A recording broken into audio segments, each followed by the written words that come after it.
All right, there we go. Okay. So where I'm going to start for today is I want to talk about the difference between a theory and a meta theory. Okay. Because throughout this class, I'm going to bring up these terms differently. And because they both have application, but both are used in different ways. Okay. A theory explains some specific phenomenon. Okay.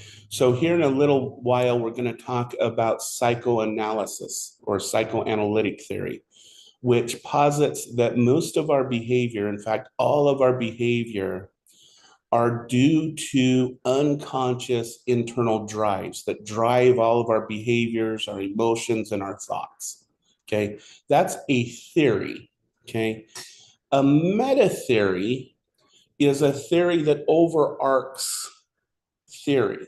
Okay. So, again, I'll bring this up when it comes to psychoanalytics is that the idea that we all have the same drives are based on this meta theory we call evolutionary theory, evolution. Okay. That there are these common drives that through generations and generations have developed that make us human beings. And there's very specific drives that are unconscious that drive us all. A meta theory is something that's bigger than just a theory. So, another example of this is if we want to go outside of psychology, is the Big Bang theory is a meta theory. How then, based on the Big Bang theory, the formation of the Earth is a theory that is based upon that larger overarching Big Bang theory. Okay. I don't know if that helps to explain the difference between the two. So, throughout this class, I'm going to talk about meta theories because even within my area of studies, social identity theory is a meta theory. And then there's smaller theories under it that are based upon it. And it's just an example. Okay. But the first meta theory that we'll talk about in this class is evolutionary theory. Okay. And evolution mainly based upon Charles Darwin and his Origins of Species in 1859. Okay.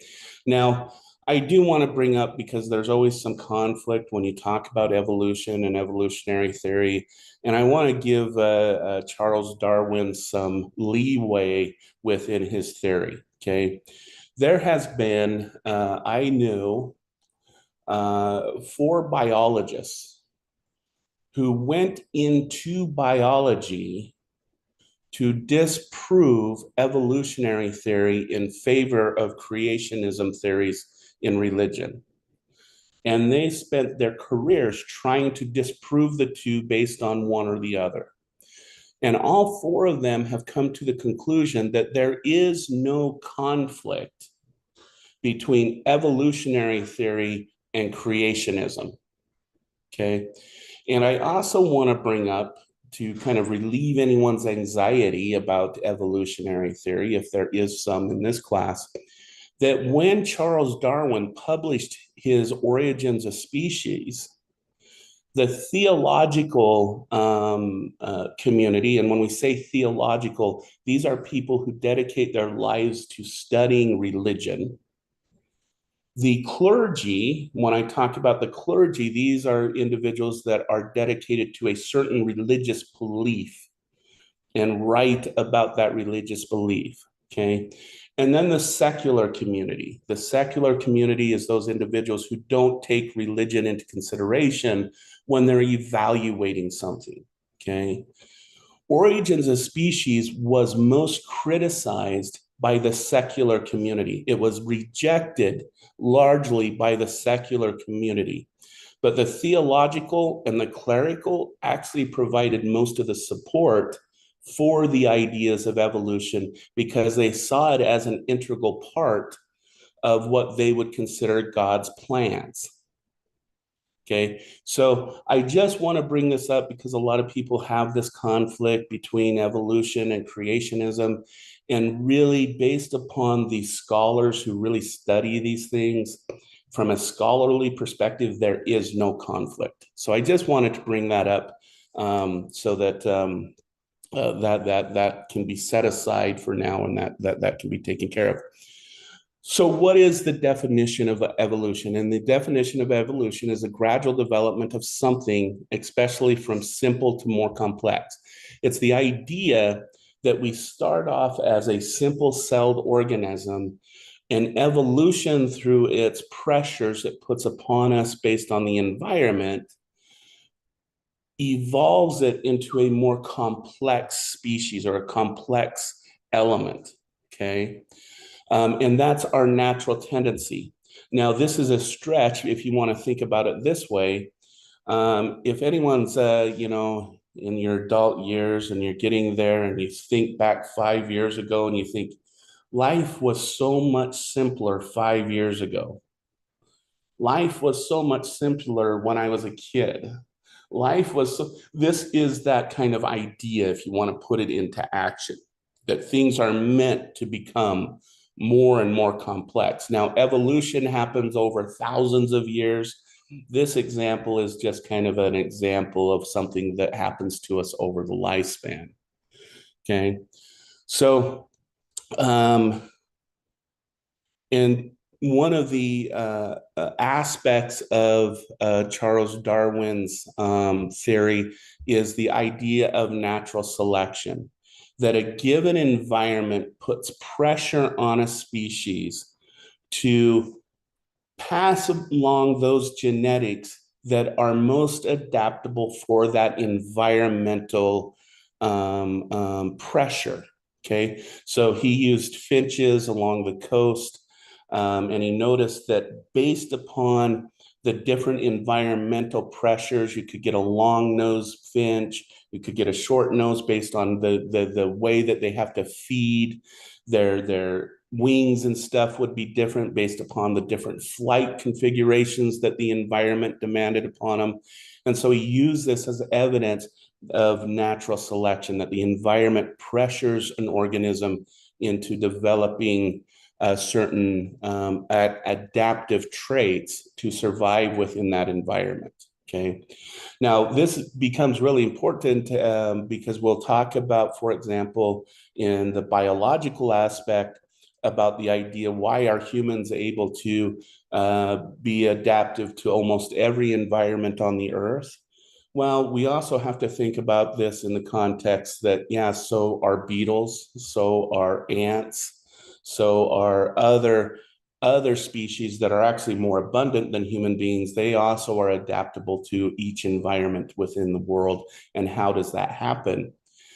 But we will also talk about this in the development of cognitive theory, that environmental demands put pressure on individuals to get to a cognitive level that allows them to navigate their given environment. I'm going to leave that as a cliffhanger for now, because we haven't talked about theories in development, but we all have different developmental adaptations based on our environmental demands. So I'll just bring this up as an example. Here in the United States, we tend to be what are called concrete thinkers, okay? Meaning that we think in black and white. Why? Because, quote unquote, we're the land of laws and rules. Either you follow the rule or you don't follow the rule. Okay. And so it requires us to do very black and white thinking in order to survive here in the United States. But if we go to Germany as an example, where they've gone through a turmoil of law and order isn't always the best way to go. We think of World War II, where Hitler came in and said, either you follow my rules or you don't. If you don't, you this and that. So black and white thinking did not work in Germany. And so they had to evolve more of an abstract thinking, that rules are in place, but those rules are meant to be bent dependent upon the context that you find yourself in. Okay, so we'll look at these different ideas of adaptation as we go through the course. Okay, and so these are the basics about evolutionary theory. Now, uh, Darwin did write another book that was very not as popular as Origins of Species, and actually got him what got him his most criticisms, and that was his book, The Descent of Man, where he said, not only do we have natural selection, we have sexual selection. Okay, so what he proposed is that Darwin proposed that humans, like all species, have evolved over time, and that we have a common ancestries. Humans share common ancestries with other animals, such as primates. But through sexual selection, suggests that certain traits evolve because they provide advantage in mate attraction and reproduction. And as I just mentioned, kind of the difference between Germany and the United States, people who are rule abiding, those that are really fixed and whatnot, tend to be seen as more attractive. In Germany, the non-rule providers, those ones that think that this law doesn't always fit in every situation, tend to be more attractive. Okay.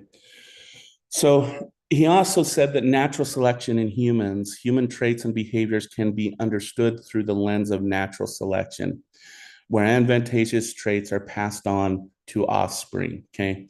Now, there were some, and we will get into this as we move along, there were some misinterpretations of Darwin's theory. Okay. For example, survival of the fittest is a term that Charles Darwin never used. In fact, if he heard the idea of survival of the fitness, he'd be rolling over in his grave.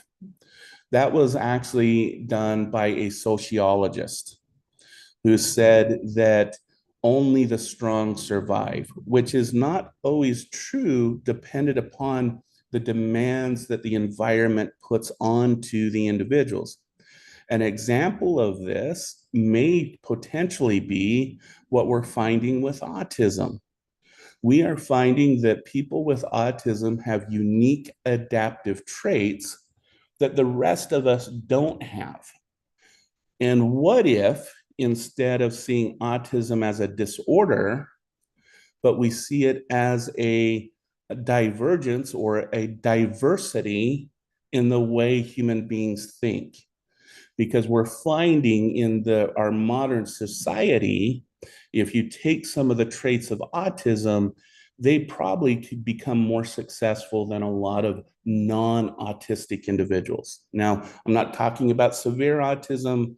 We'll get into that in abnormal psychology, but that's kind of the idea behind what's called the neurodiversity movement. Okay. But also the sociologist, when he came up with survival of the fittest, went into what's called social evolutionary theory, which then started the eugenics movement, both here in the United States and the Europeans, where we started to sterilize different populations because we didn't want them to reproduce and have offspring. Okay. But I do just want to mention that this whole idea of social evolutionary theory, the whole idea of survival of fitness, Darwin never actually stated any of these things. These were misapplications of his Descent of Man. Okay. So that's kind of the overall, the idea that the environment puts pressure on the organism to evolve certain traits and certain ability to survive within that environment. And that as we move through our evolutionary chain, we become more and more complex. Again, when we get to the biology section, we will see that over the last several thousand years, human beings have gotten about a foot taller. Our brains are about 30% larger than they were in the thousands and 1300s. And so if we want to do it on a volume basis, we can see that we are continually becoming more and more complex. If we were to talk about, for example, intelligence testing, we find that within each generation, intelligence scores go up. And indeed, if you want to go tell mom and dad that you're smarter than Einstein, you actually are. Because if we gave the same IQ test to Einstein today and gave that same IQ student to college students today, they would score the same based upon what Einstein was able to learn based upon his adaptive environment back then, and what you all have access to your complex knowledge and knowledge base today. Everyone in this class has about the same IQ as Einstein. Okay, so go tell mom and dad that. Go tell your if you have an intimate partner, go tell your kids. But your kids will actually be smarter than you technically, so you might not want to tell them that, because especially if they're a teenager. Okay, so this is the first overarching theory that we're going to talk that we're going to use as a meta theory to kind of explain why we develop some of the traits that human beings have. Okay. The next kind of theoretical perspective really came out when psychology became an established scientific study. And this is it's debated, but this is going to start with a gentleman by the name of Wilhelm Wundt. Wilhelm Wundt is credited as the father of psychology because he established the first scientific lab that was dedicated to the scientific study of psychology. Again, this is Wilhelm Wundt. If you kind of hear that name, it's German, so it was in Germany where that was established. Now, there is some conflict with this and some kind of, but we won't get into it in this class. If you're interested in history, you could look it up. The next person we're going to talk about is William James here in the United States, and some have argued that William James actually established psychology a bit sooner than Wilhelm Wundt, but that's for a different class and a different topic. But one of the concepts that Wilhelm Wundt is going to promote is one is structuralism, and I'm going to skip introspection and get to experimental methods. I want to start with experimental method because that's really what gave him the title of father of psychology, because he wanted to have a systematic method of studying psychological processes. Okay. The method that he developed is something called introspection. Okay. Introspection is this idea that you can get access to individuals' minds and what they're thinking and feeling through having them rapidly tell you what they're thinking based on a prompt. So the idea behind introspection is you're going to present a stimuli, and without censorship, the person has to say the first thing that comes to their mind without censoring it. Okay. Probably some of the most famous introspective studies is the study of color and emotions. So in an introspective study, I show you the color green and you say the first thing that comes to your mind. I show you the color blue and you give the first thing that comes to your mind. Okay. And this is what also starts the complexity of the experimental method. Okay. Because if I were to compile all the studies on the association between color and emotion, it would probably take up at least a quarter of an entire library. Okay. Like probably there'd be thousands of volumes, and each of those volumes would conflict with each other. So there'd be studies that said red makes you angry, while others show red makes you feel lustful. Blue makes you feel sad. Blue makes you feel contemplative, okay? Using this introspective method, Okay. Now, I'm not going to throw the baby out with the bathwater, but this method scientifically has its difficulties. But when we get into treatment, when we get into getting into what the meaning of something is to the individual, here in a little while, introspection is going to become a very valuable tool. Okay. Because when you're doing therapy on the individual level, you don't care if one person thinks blue makes you sad and another one thinks it makes them contemplative. What you're concerned with is what it makes that individual feel. And that is the only thing that is important in the therapeutic process. Okay. Now, the theoretical approach that Wilhelm Wundt is going to come up with is something called structuralism. Okay. And so I'm going to put this in the most basic terms. Okay. Again, this week, we're going to talk about the limbic system, and something that in the limbic system that gives way to many of our emotions is the amygdala. The amygdala primarily responds to fear, but dependent upon how it is fired, as you would say, or how it is activated, it can give way to several of our other emotions as well. So the amygdala is kind of considered the emotion center of the brain. Okay.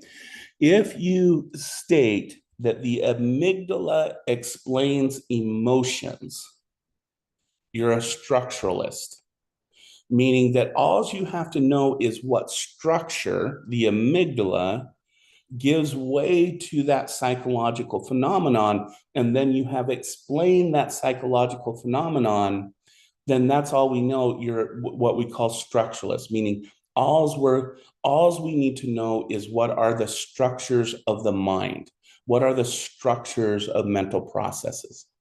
Okay. And this is going to have a huge influence. Again, I'm going to bring up Sigmund Freud's psychoanalysis, where he puts up the structures or the basic drives of human life. But this is going to be the basis of neuroscience too, that all we need to know is what neurons are firing in the brain, and we understand that phenomenon. Okay. Now, this then goes into the next way of understanding psychological phenomenon that was promoted by a gentleman by the name of William James. Okay. William James is considered the father of American psychology. Okay.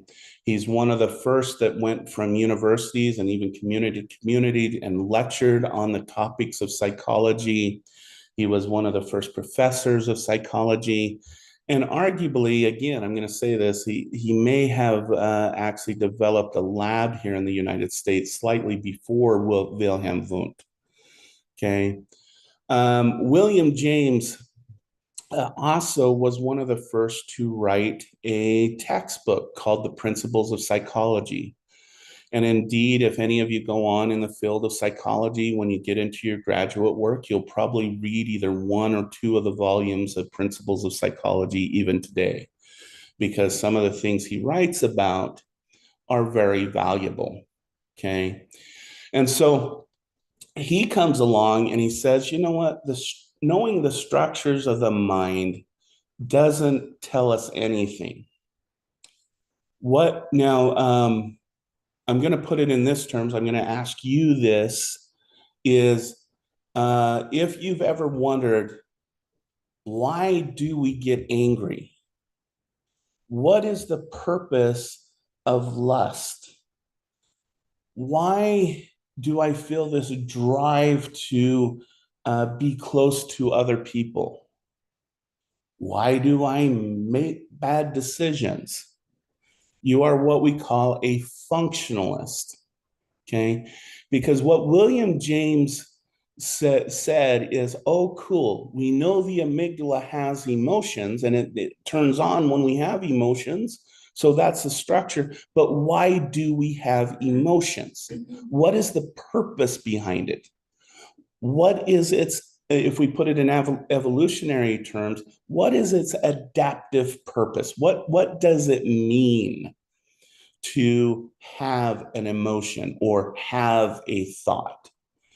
And this is what we call functionalism. Now, this fits very well with American culture because we always are wondering what is the purpose of that. If it doesn't have a purpose, we throw it out, right? And that's kind of an American attitude. Okay, we want something to be purposeful.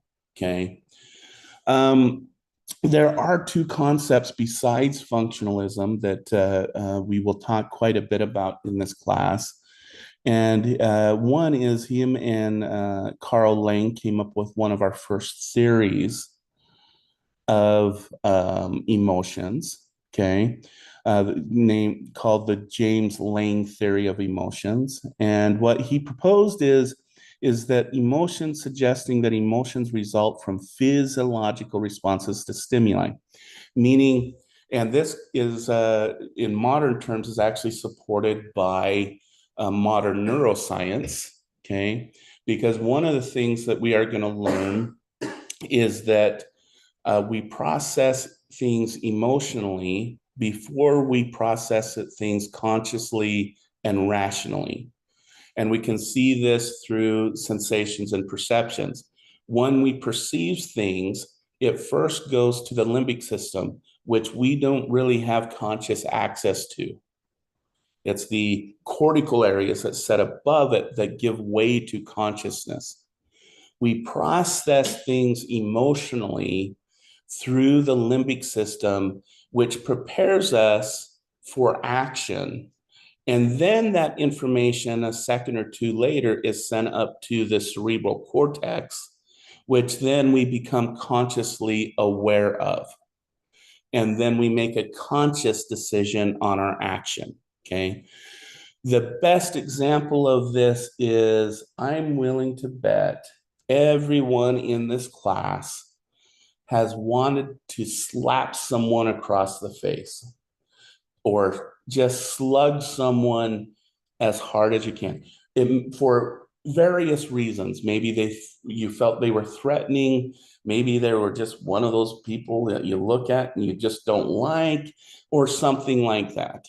And I'm willing to bet that you were either tightening up your fist, you were getting ready, and then I'm hoping, I'm hoping that you didn't have a substance in your body, or you didn't just act on your first impulse and you stopped yourself. And you stopped yourself.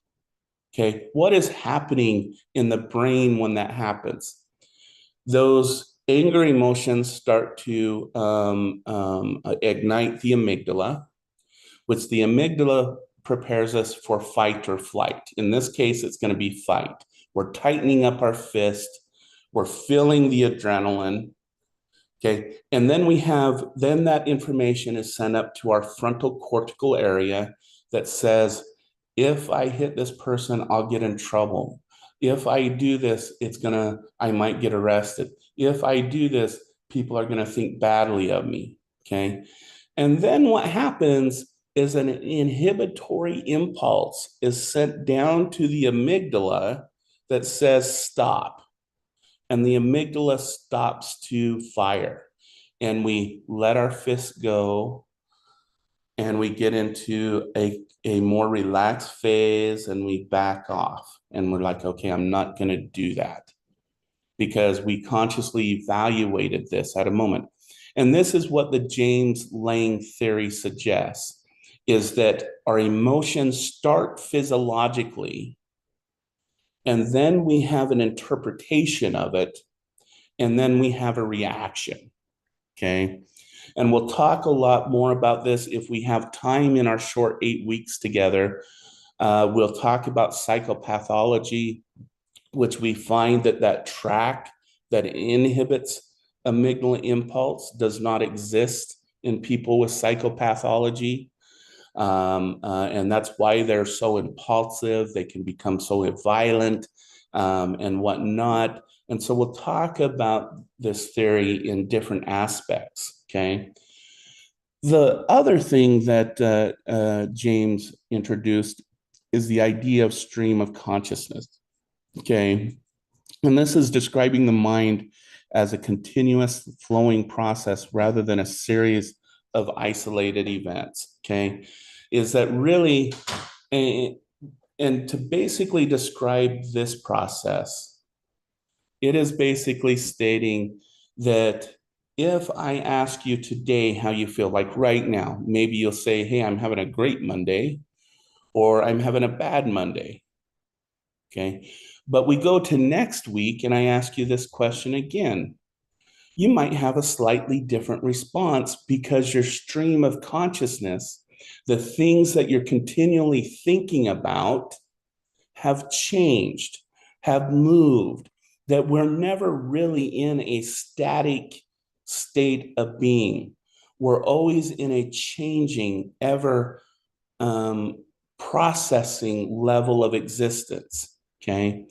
Now, why is this important?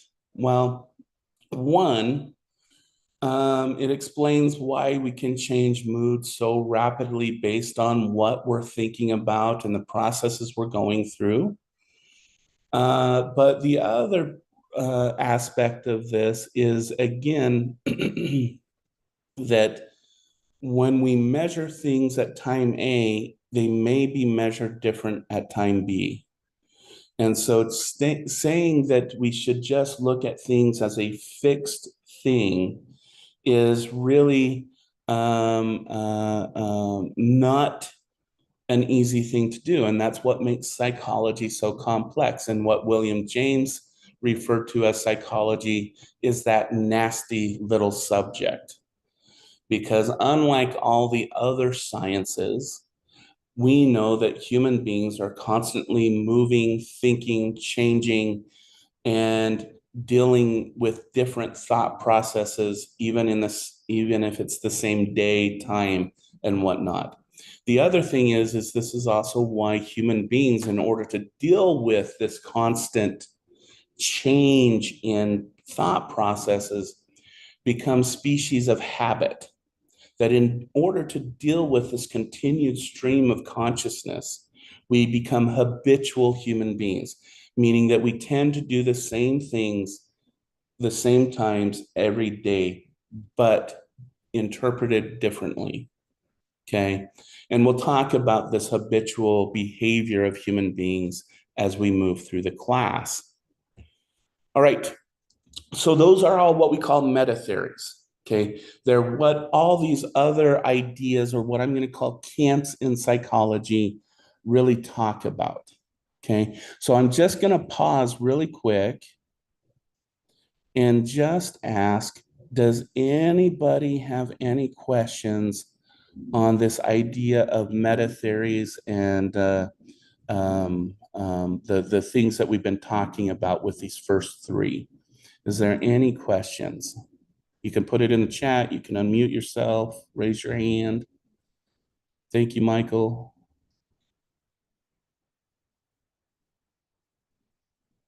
All right. Thank you, Paige.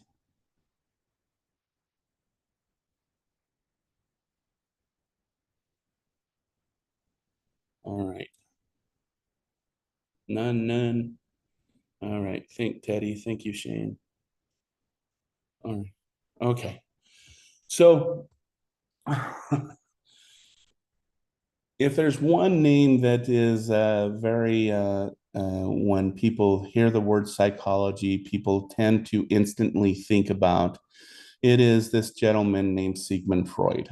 Not only is he probably one of our best thinkers, but he's probably one of our most controversial figures in psychology. But the reason why we're going to start our class with this, with Sigmund Freud, and we'll get much deeper into his theories later in the course, is because he's one of the first that gave a formal theory of the mind, the formal theory of what drives our emotions, feelings, behaviors, and thoughts. Okay.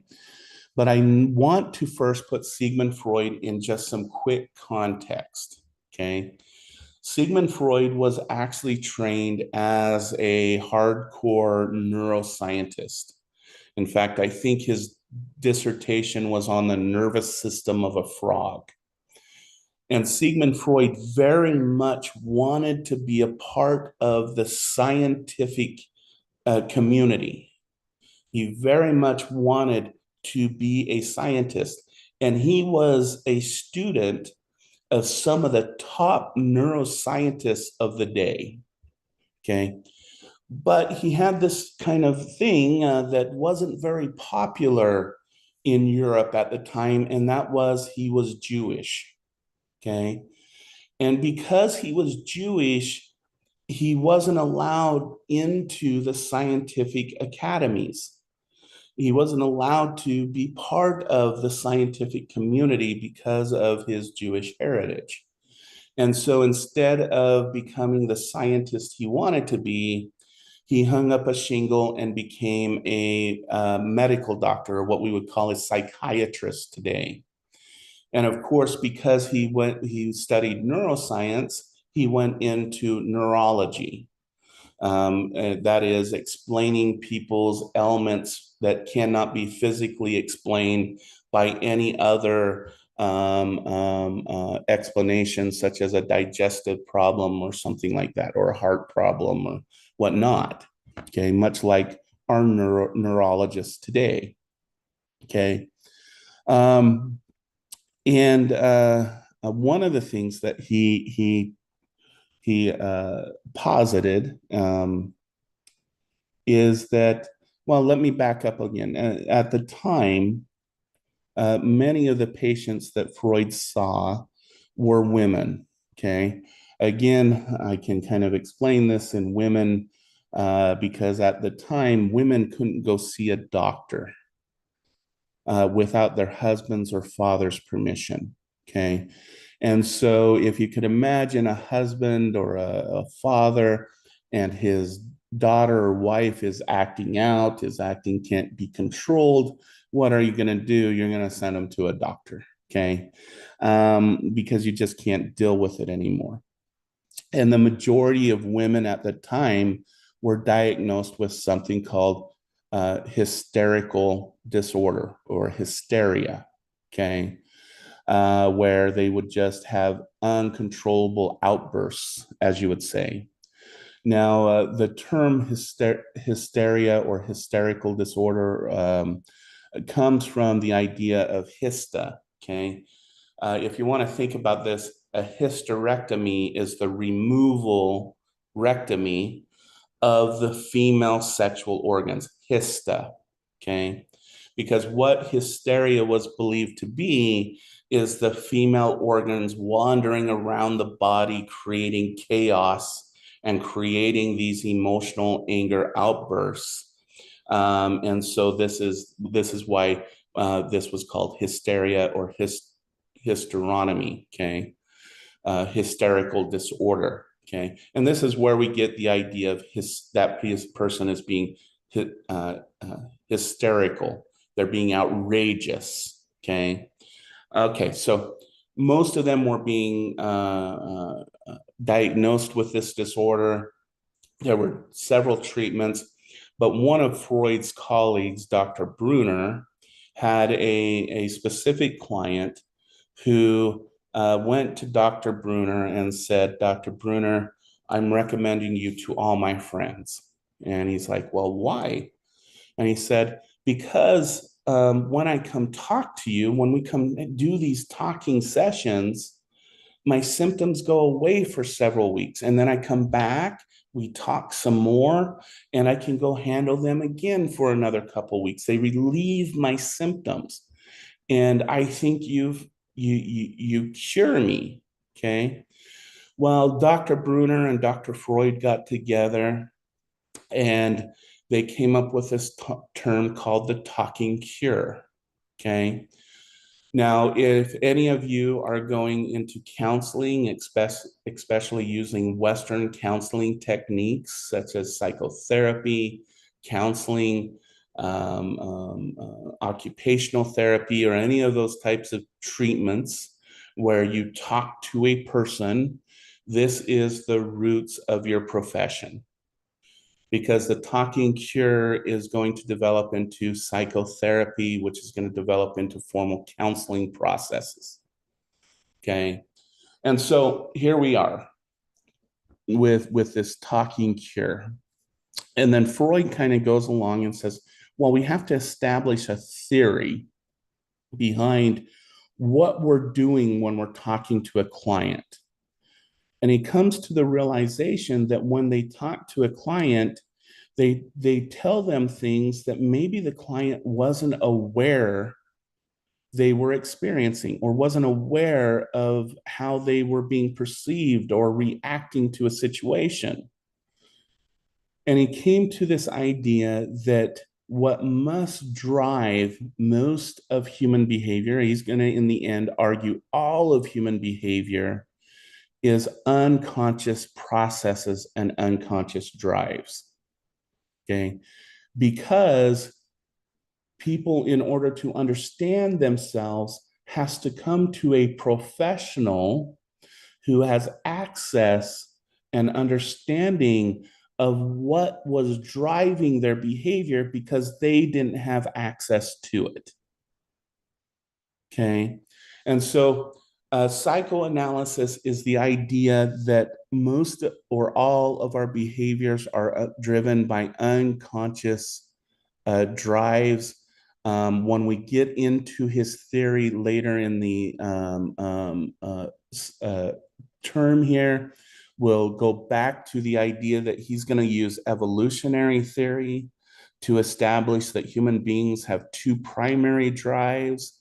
His predecessors are going to say, no, no, no, there's other basic drives we have, but those basic drives that were given to us through evolutionary time is really what determines our behavior, our emotions, and our thoughts. Okay.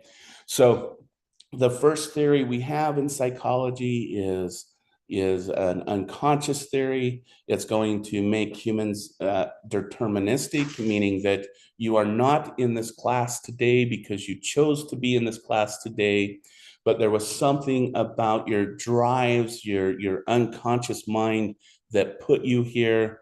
The idea that you chose to be here is an illusion. Okay. So that's going to be our first theory, and I'm leaving it there. We'll refine it as we go.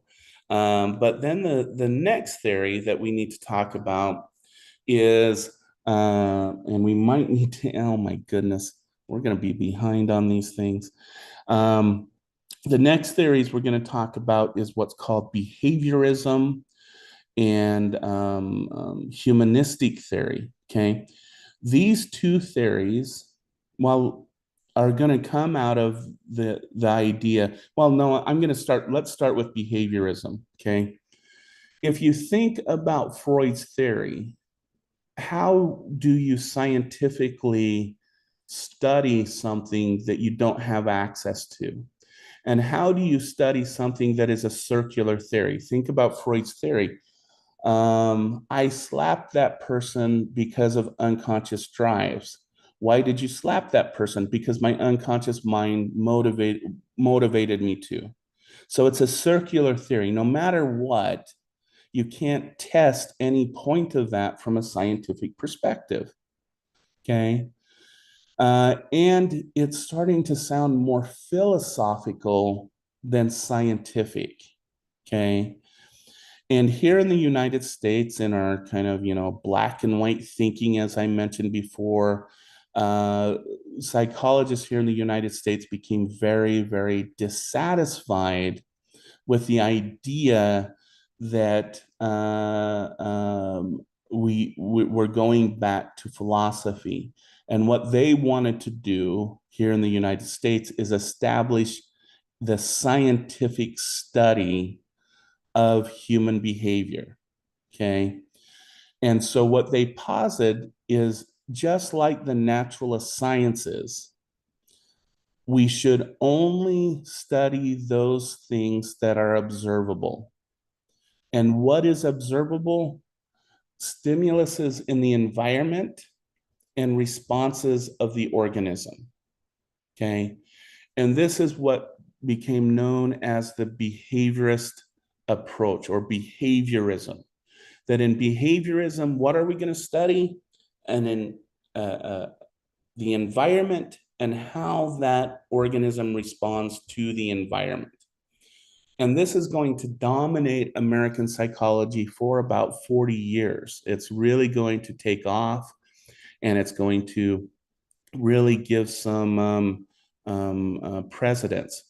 Two people that we'll talk about in behaviorism is John B. Watson and B.F. Skinner. Okay. John B. Watson is called the father of behaviorism because he wrote what was called the behavior manifesto that said if psychology is going to be a science, we need to be like the natural sciences and only study those things that are observable. He is one, if you've ever heard of the little Albert experiments, where he wanted to prove that fear or phobias are a learned behavior. He is the person that did the studies of little Albert, who was an infant, who he used classical conditioning to make little Albert fearful of a little white rat. Okay. We'll get more into that study, but he's the individual that really ignited this idea of being very observable science. Okay. B.F. Skinner is going to become the poster child of behaviorism. He's going to develop the formal theory of what's called operant conditioning. This is the idea of reward and punishment. You reward something, you get an increase in that behavior. You punish something, you get a decrease in that behavior. So you give your kid a snack, you could expect them to do that again in the future. You punish them, you expect them to not do that as much in the future. This is observational learning. Now, both of these are going to have huge influences on psychology and provide us a lot of understanding about how behavior can be modeled and developed. Okay. But it's going to have its limitations because human beings are not like pigeons pecking on a button in order to get food.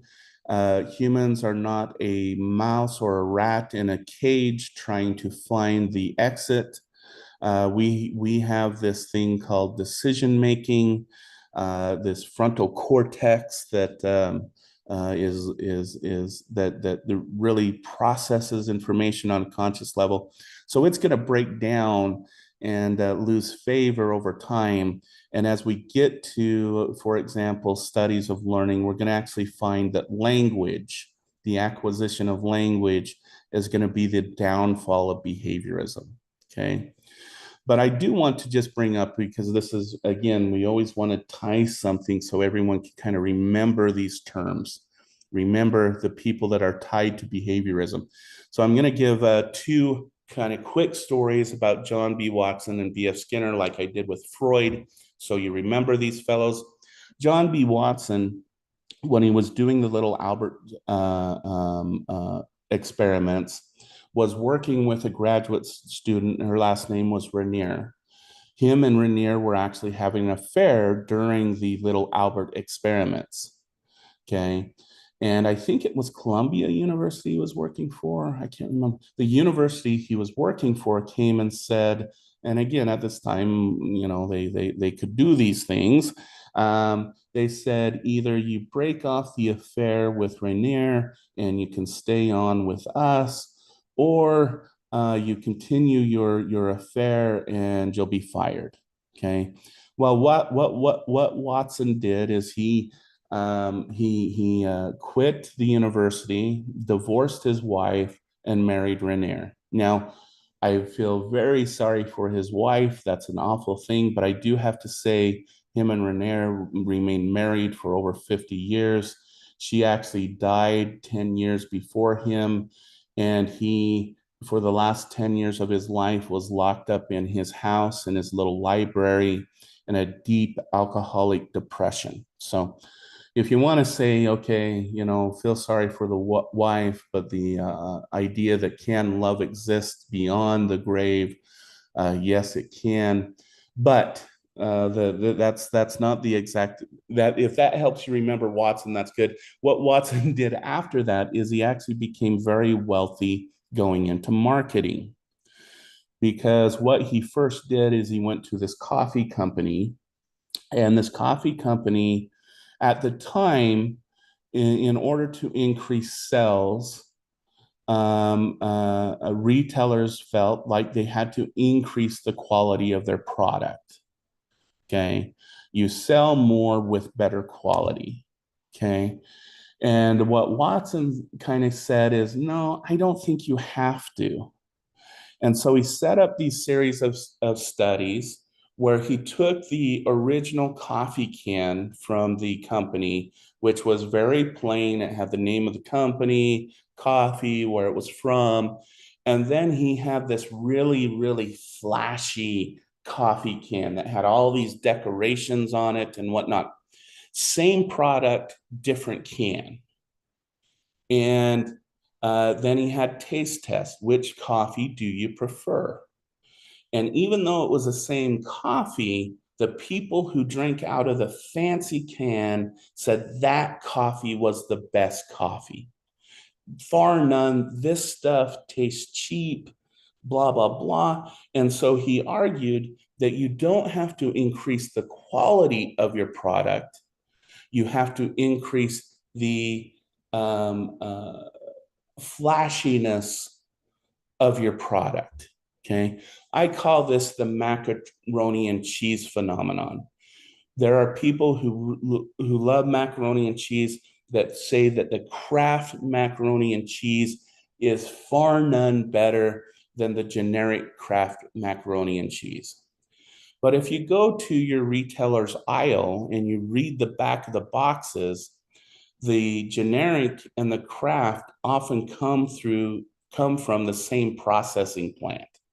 They come from the same manufacturing plant, meaning that they're basically the same product. But people swear by the Kraft over the generic.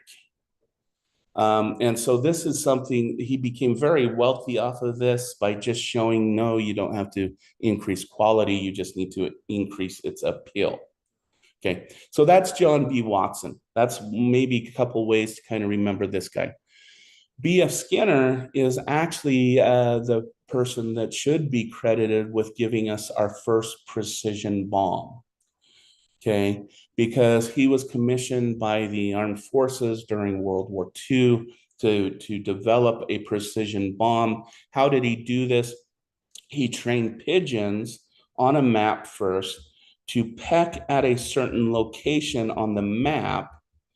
And when they pecked on that, that would give them their kind of reward, their food. Okay. If they didn't, it would give them some mild punishment. Okay. And so you put the bomb over the airfield and you let the bomb go, and where that pigeon picked is where the bomb would then fall and explode. Okay.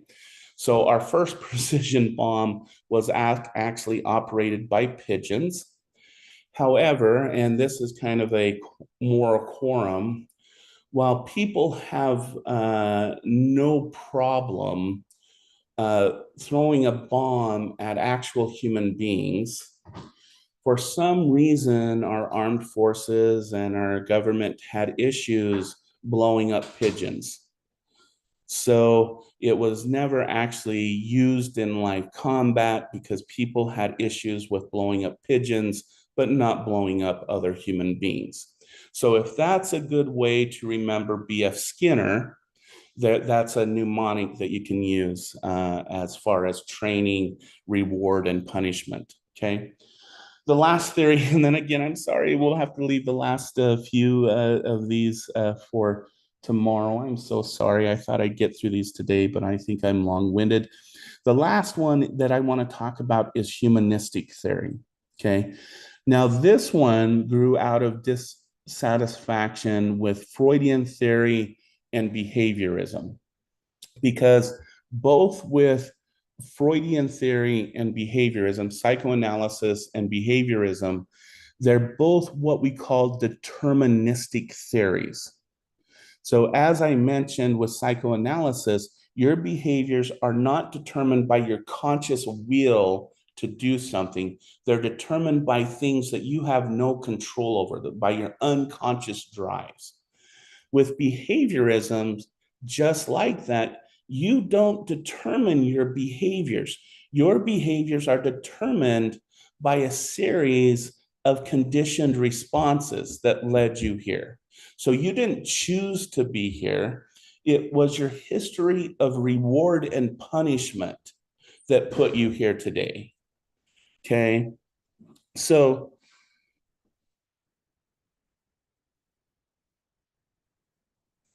so, um, and so there was a growing thing, especially within the treatment community, that was very dissatisfied with this idea that humans don't make choices to be and act the way they are. And so this is going to develop what is called humanistic approach. You probably heard of at least Abraham Maslow and what is called the hierarchy of needs. A less familiar person is Carl Rogers, but these are going to be the rock stars of this theory. But let me explain this really quick. Humanistic theory came out of existential theory. And if you notice the date on here, it's 1950. In the 1950s, we just went through World War I, we went through World War II, we were in a lot of military conflicts throughout the world. We had growing communism, we had conflicts with democracy. And so the world looked like a chaotic, destructive existence. And this fit very well with what is known as existential theory. And a lot of people grabbed onto existential theory to make it through this time period. If you've ever heard of someone going through an existential crisis, this will make sense to you. Okay. The basis of existential theory is that we are all born into a chaotic, undefined, unknown, destructive existence. Okay. And in order to make sense of this non-sensual existence, we create meaning in our existence. So if we put it this way, because we're born into nothing, we create something out of it. So we create religion, we create government, we create society, we create community in order to give our world some type of definition and existence. Okay, that's kind of the basis of existential. So when someone is going through an existential crisis, it's because their life does not make sense right now. They don't understand why they're going through what they're going through. So they go through this meaning making process. Okay. So, but in order to create meaning out of nothing, you have to have the ability to freely choose what to develop that meaning into.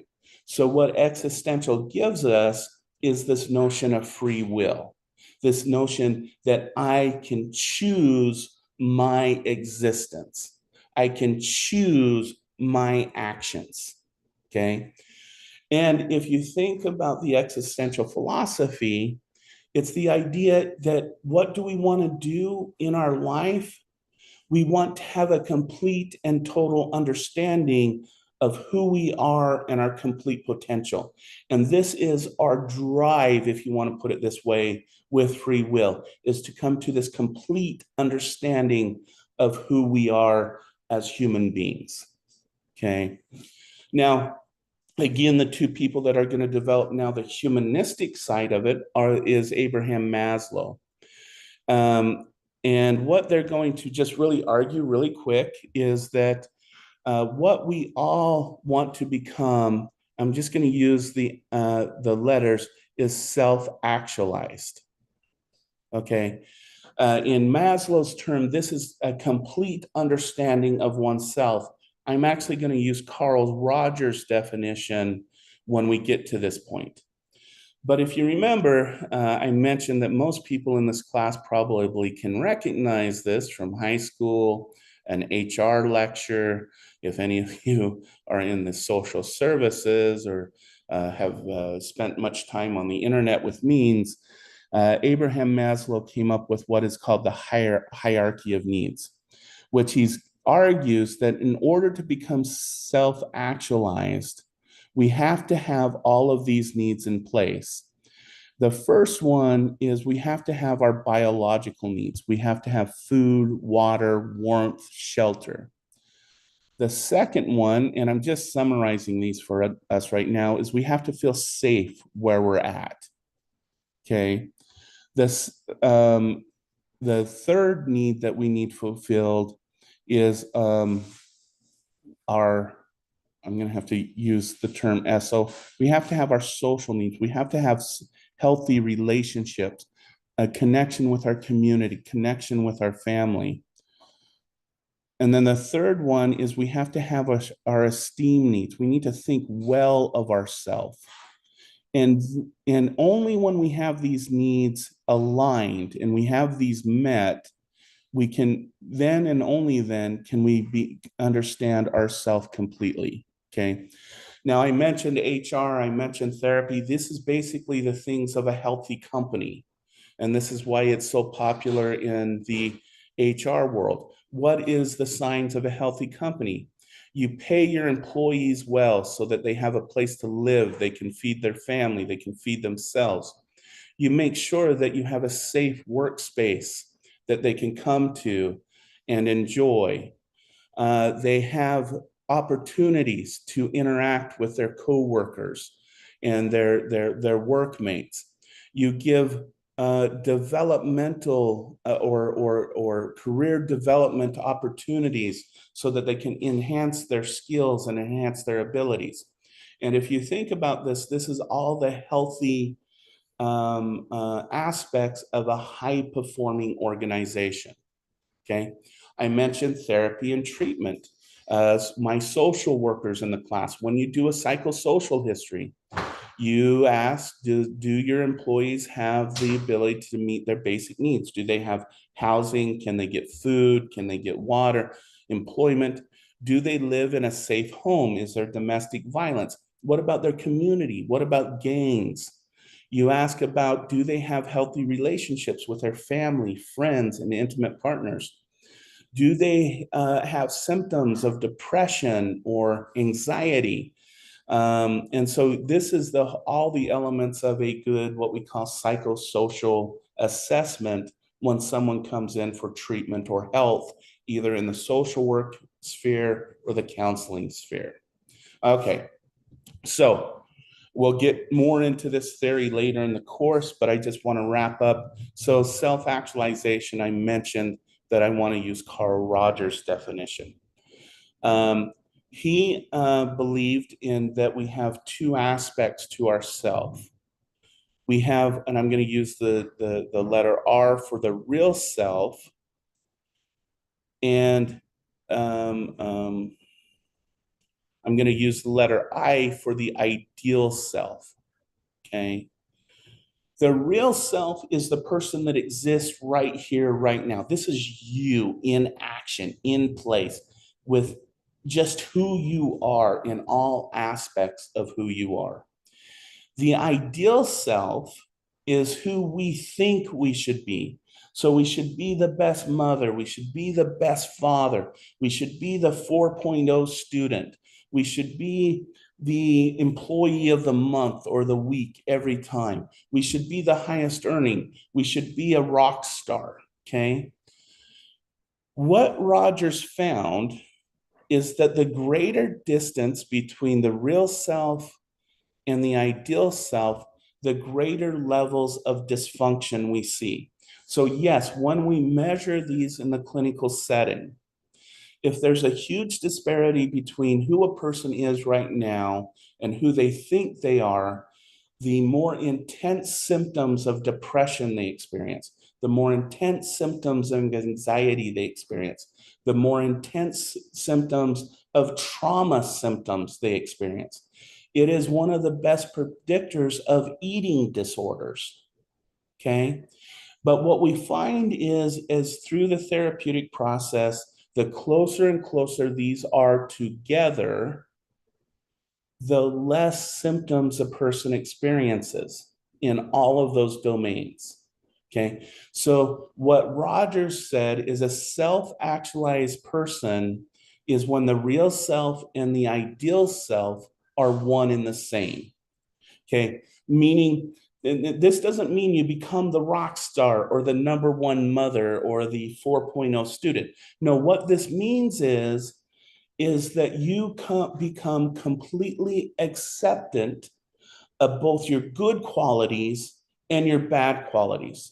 And you give them equal weight and equal attention. That doesn't mean you go do your bad habits, but you work on those. It doesn't mean that you bask in your glory of what you're good at. It means you use those to continue your progress through life. Okay. What it means is that you become completely acceptable of yourself. Okay. Now, some have argued how many people become very self-actualized. Maslow said lots of people can. Based on Rogers' idea, very few people can. Because what does it mean if you completely accept yourself? If you completely accept yourself for all of your qualities and all of your bad qualities, then that allows you to accept everyone else for all their good qualities and all their bad qualities. That means you can look at a criminal and go, they have criminal behaviors, but they probably have some really good qualities in other domains. It means that you can look at somebody like you think is like a superstar and see that they're a superstar, but they have qualities that are not totally desirable. So it's this idea that you accept, because you accept yourself completely, you can accept others completely, and you give this thing that Roger called unconditional positive regard. These are individuals that are able to, for example, work with pedophiles. This is people who can work with the worst people of the worst people. These are people who can work with successful people and make them more successful. Okay. And so that is kind of the notion of self-actualization. If I were to give a list based on this definition, the list would probably be very small. It might be Mother Teresa, Dr. Martin Luther King, and probably just a few others that I really could think are completely self-actualized people. But we can all come closer and closer to that goal. And that's kind of the point behind humanistic theory. And we are just out of time. I'm so sorry, guys. I was trying to get through these lectures quickly. I know we're at